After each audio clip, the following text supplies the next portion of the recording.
കരുവന്നൂർ തട്ടിപ്പിൽ രാഷ്ട്രീയ നേതാക്കൾ അടക്കമുള്ളവർക്കെതിരെ അന്വേഷണം നടത്തണമെന്ന് ഹൈക്കോടതി. 3 മാസത്തിനുള്ളിൽ റിപ്പോർട്ട് നൽകാൻ പോലീസിന് നിർദ്ദേശം. കേസ് രേഖകൾ കൈമാറിയില്ലെന്ന പോലീസ് വാദം തള്ളി ഇഡി. ആലപ്പുഴ ബീച്ചിലെ കച്ചവട വിലക്കിൽ മലക്കം മറിഞ്ഞ് പോലീസും സിപിഐഎമ്മും. എല്ലാ കടകളും അടയ്ക്കാൻ നിർദ്ദേശിച്ചിട്ടില്ലെന്ന് പോലീസ്. ഗ്യാസ് സിലിണ്ടർ ഉപയോഗിക്കരുത് എന്നാണ് നിർദ്ദേശിച്ചത് എന്ന് സിപിഐഎം. മുഖ്യമന്ത്രിയുടെ പരിപാടിയുടെ പേരിൽ കടകൾ അടപ്പിക്കുന്നതിൽ വ്യാപക പ്രതിഷേധം. ഇതിനെ വെച്ച് തന്നെ 5-6 കുടുംബങ്ങൾ ജീവിക്കണം. അരി വാങ്ങിക്കാൻ കൂടെ പൈസ ഇല്ല. കടയിലിട്ട് നമ്മൾ വേറെ വഴിയില്ല. നമ്മൾ നല്ല കച്ചവടം പ്രതീക്ഷിച്ചത്. ഇത്രയും ജനങ്ങൾ ഇത്രയും കസാരയൊക്കെ വന്നപ്പോൾ വിചാരിച്ച് ഒരുപാട് കച്ചവടം പ്രതീക്ഷിച്ച് നിൽക്കുമായിരുന്നു.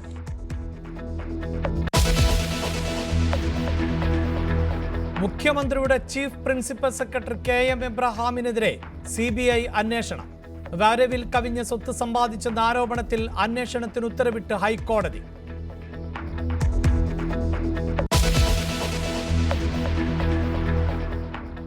മാസപ്പടിക്കേസിന് തള്ളി CPIM-ഉം CPI-യും. കേസ് രാഷ്ട്രീയ ഗൂഢാലോചനയുടെ ഭാഗമെന്ന് MV ഗോവിന്ദൻ. മുഖ്യമന്ത്രിക്കൊപ്പമെന്ന് ബിനോയ് വിശ്വം.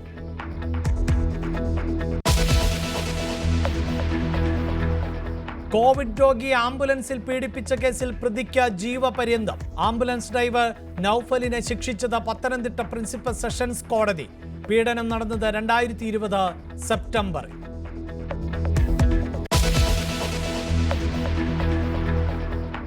മാളയിൽ 6 വയസ്സുകാരനെ കുളത്തിൽ ചവിട്ടിത്താഴ്ത്തി കൊലപ്പെടുത്തിയത് പ്രകൃതിവിരുദ്ധ പീഡനം ചെറുക്കുന്നതിനിടെ പ്രതി ജോജുവിനെ തെളിവെടുപ്പിന് എത്തിച്ചപ്പോൾ രോഷാകുലരായി നാട്ടുകാർ.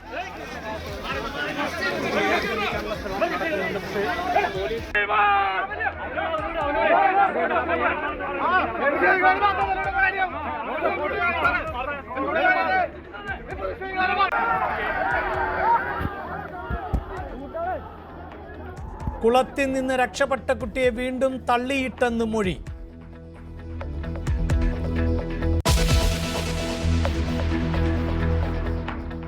പാലക്കാട് നഗരസഭയിലെ ഭിന്നശേഷി നൈപുണ്യ കേന്ദ്രത്തിന് RSS നേതാവിന്റെ പേരിട്ടതിൽ വ്യാപക പ്രതിഷേധം. DYFI പ്രവർത്തകർ ശിലാഫലകം തകർത്തു.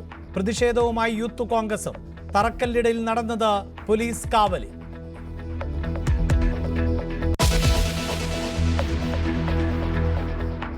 തമിഴ്നാട്ടിൽ BJPക്ക് പുതിയ അമരക്കാരൻ. നയിനാർ നാഗേന്ദ്രൻ അധ്യക്ഷനാകും. AIADMK സഖ്യം അവസാനിപ്പിച്ച SDPI.